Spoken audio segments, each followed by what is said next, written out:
여호와 우리 주여 주의 이름이 온 땅에 어찌 그리 아름다운지요.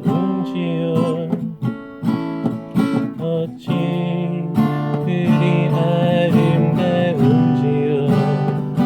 아름다운지요. 여호와 우리 주여 주의 이름이 온 땅에 어찌 그리 아름다운지요.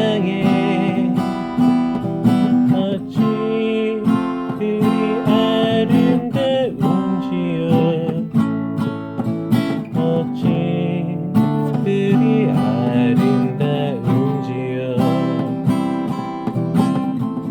주의 손가락으로 지으신 주의 하늘과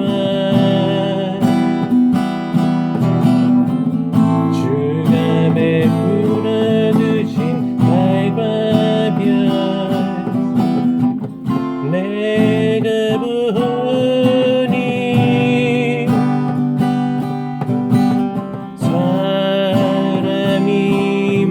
무엇이건데 주께서 저를 생각하시며 인자가 무엇이건데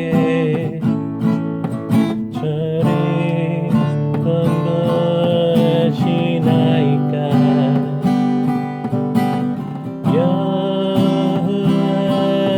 우리 주여 주의 이름이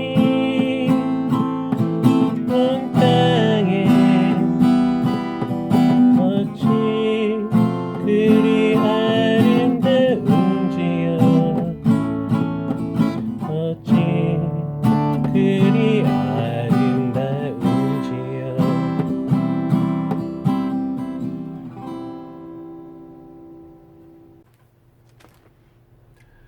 안녕하세요. 오늘은 찬양으로 함께 시작해봤습니다. 오늘 함께할 말씀이 시편 8편이기 때문에 제가 기타가 조금 익숙하지가 않음에도 불구하고 그냥 넘어갈 수가 없지 뭐야.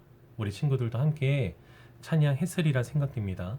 우리가 함께 모여서 예배하지 못하지만 찬양하는 시간들이 개인적으로 있었으면 좋겠다는 생각이 듭니다.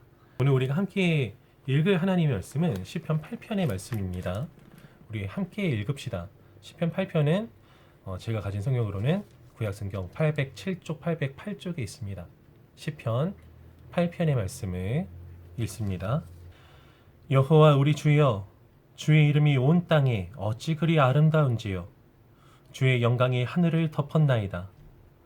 주의 대적으로 말미암아 어린아이들과 젖먹이들의 입으로 권능을 세우시며 이는 원수들과 보복자들을 잠잠하게 하려 하심이니이다. 주의 손가락으로 만드신 주의 하늘과 주께서 베풀어 두신 달과 별들을 내가 보오니 사람이 무엇이기에 주께서 그를 생각하시며 인자가 무엇이기에 주께서 그를 돌보시나이까. 그를 하나님보다 조금 못하게 하시고 영화와 존귀로 관을 씌우셨나이다. 주의 손으로 만드신 것을 다스리게 하시고 만물을 그의 발 아래 두셨으니 곧 모든 소와 양과 들짐승이며 공중의 새와 바다의 물고기와 바닷길에 다니는 것이니이다. 여호와 우리 주여 주의 이름이 온 땅에 어찌 그리 아름다운지요. 아멘. 처음과 끝이 같은 말을 하면서 봉투구조로 마무리를 하고 있습니다. 1절에 보니 여호와 우리 주여 주의 이름이 온 땅에 어찌 그리 아름다운지요. 주의 영광이 하늘에 덮였나이다 라고 말씀하고 있어요. 하나님이 크고 놀랍고 아름다우심은 온 세상에 가득하고 그렇기 때문에 모두가 알 수밖에 없는 거겠죠. 그리고 하나님께서 계시다고 생각했던 이스라엘 사람들이 했던 그 하늘에 하나님의 영광이 가득한 건 물론이고 사람들이 있는 땅에서도 하나님의 영광이 가득하기 때문에 반드시 드러날 것이다 라고 말하고 있어요. 그런데 하나님의 영광을 인정하지 않는 대적들이 있습니다.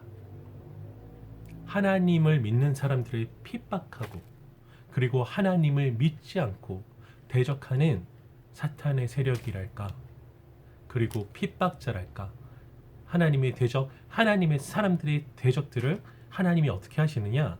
2절에 보니 주의 대적으로 말미암아 어린아이들과 젖먹이들로 권능을 세우시며 이는 원수들과 보복자들을 잠잠하게 하려 하심이니이다. 여기에서 이 젖먹이들, 어린아이들이라는 의미가 가지고 있는 게, 누군가는 이렇게 말씀하세요. 어린아이처럼 순수한 마음을 가지고 있는 사람들이 믿음을 더 강하게 갖고 있기 때문에 그들을 사용하신다 라고 말씀하시는 분도 계시고, 그것도 좋은 접근이라고 생각을 하게 되고요.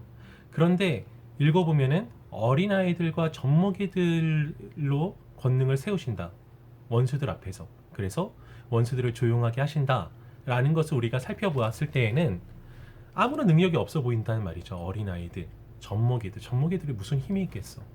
그런데 하나님은 아무런 힘이 없는 사람들도 강하게 세우셔서 원수가 할 말이 없게 하신다는 거죠. 그렇기 때문에 사람이 힘이 세서 하나님의 일을 이루시는 것이 아니라 하나님의 권능이 있고 능력이 있으시기 때문에 힘이 없어 보이는 사람들마저도 그들의 원수를 이기는구나. 원수들이 할 말이 없는 거죠. 하나님의 영광을 인정하지 않고 부정하고 하나님 믿는 사람들을 핍박하고 하나님의 영광을 인정하지 않으려고 했지만 인정할 수밖에 없는 상황이 반드시 오게 하시는데 연약한 자들을 통해서 그 일들을 이루신다 라고 말씀합니다. 3절에 주의 손가락으로 만드신 주의 하늘과 주께서 베풀어 두신 달과 별들을 내가 보오니. 하늘을 봐.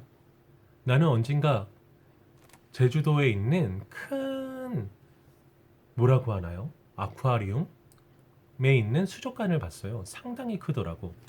그런데 그걸 볼 때 이런 생각이 들었어요. 와, 저 수족관에 있는 물고기들 이 규모도 대단한데 진짜 바다는 비교도 할 수 없겠지? 우리 하나님 굉장하시구나. 우주를 봐요. 상상도 할 수 없는 능력과 영광으로 그 모든 것을 만드셨고 다스리시는 하나님의 영광을 말해 무엇하겠나 라는 거야. 사람이 무엇이기에 주께서 그를 생각하시며 인자가 무엇이기에 주께서 그를 돌보시나이까. 그렇게 크신 하나님께서 도대체 사람이 뭔데 돌보시나 라는 거죠. 여기서는 중의적인 의미로 생각을 해볼 수 있겠으나 한번 넘어가서 이야기를 합니다. 5절에 그를 하나님보다 조금 못하게 하시고 영화와 존귀로 관을 씌우셨나이다.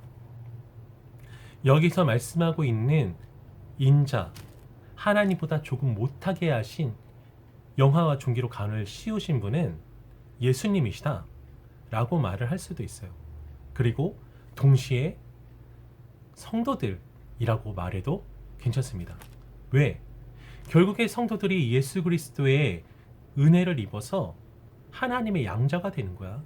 주께서 얻으신 그 영광의 길을 쫓아가는 거니까 그렇게 말을 해도 문제가 없고, 그리고 그 다음 절을 보면은 주의 손으로 만드신 것을 다스리게 하시고 만물을 그의 발 아래 두셨으니 라고 말씀하고 계시죠.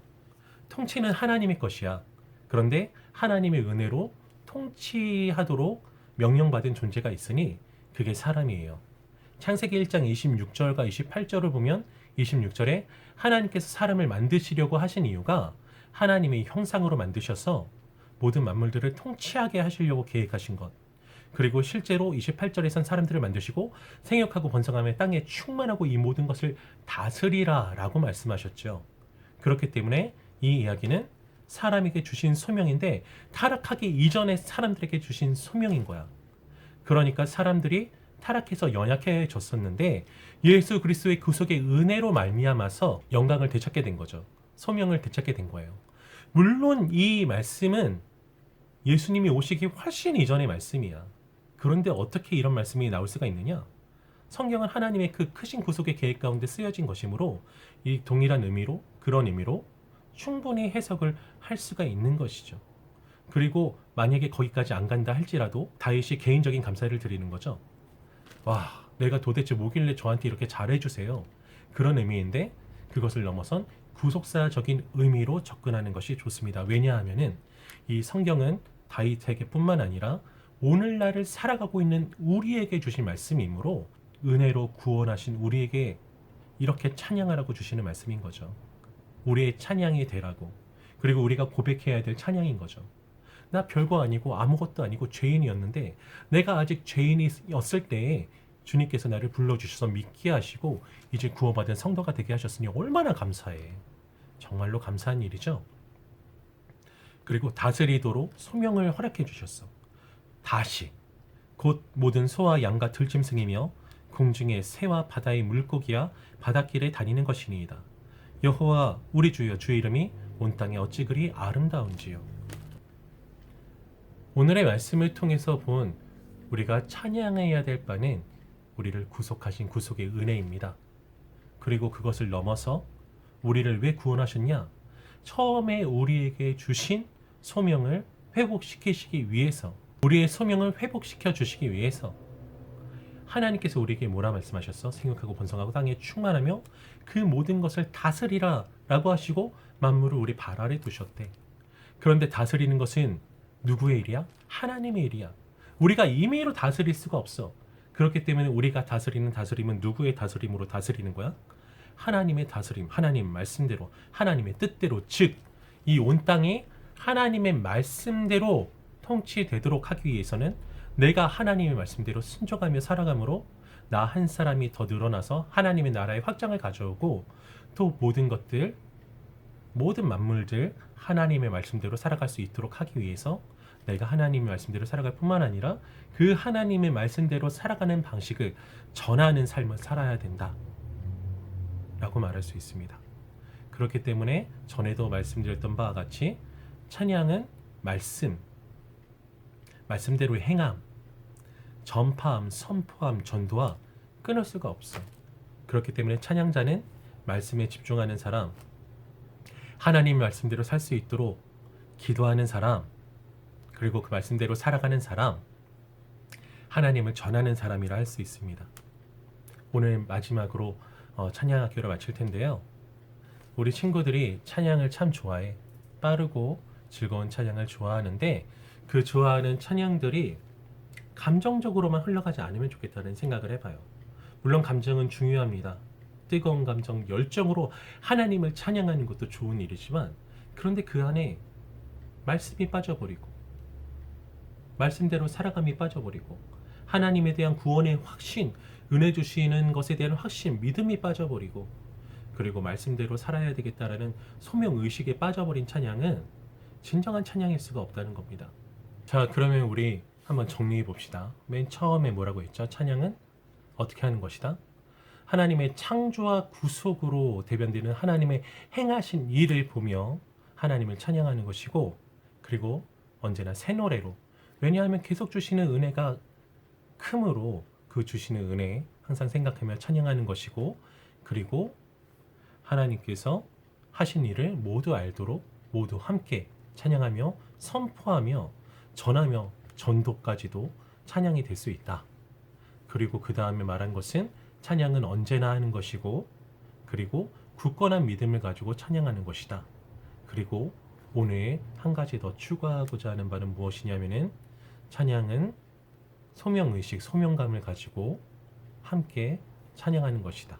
하나님께서 우리를 구속하셨을 뿐만 아니라 소명까지도 회복시켜 주셨으니 더욱더 구체적으로 삶을 살아가면서 우리의 삶 속에서 소명의 삶, 각자의 재능에 따라 하나님의 통치 다스림, 그것을 확장해 나가는 삶을 살아가는 것도 찬양이고 그런 자세로 찬양해야 된다라는 것을 말했습니다. 찬양하는 사람의 마음가짐에 대해서 말을 많이 한 것 같아. 그런데 찬양은 목소리로만 하는 걸까요? 삶으로도 드려야, 마음으로도 드려야, 나의 전인격으로 드리는 것이 온전한 찬양일 것입니다.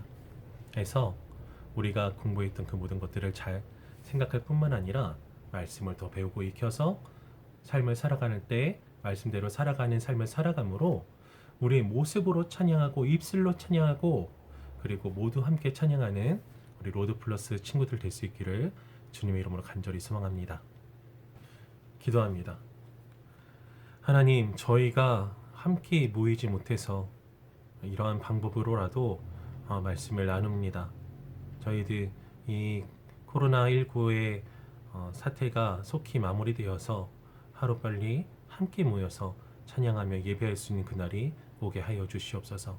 그리고 이 일이 참으로 귀한 것인 줄로 알고 그 모든 시간에 온전히 하나님께 예배하는 우리가 되게 하여 주시옵소서. 감사드립니다. 예수님의 이름으로 기도합니다. 아멘.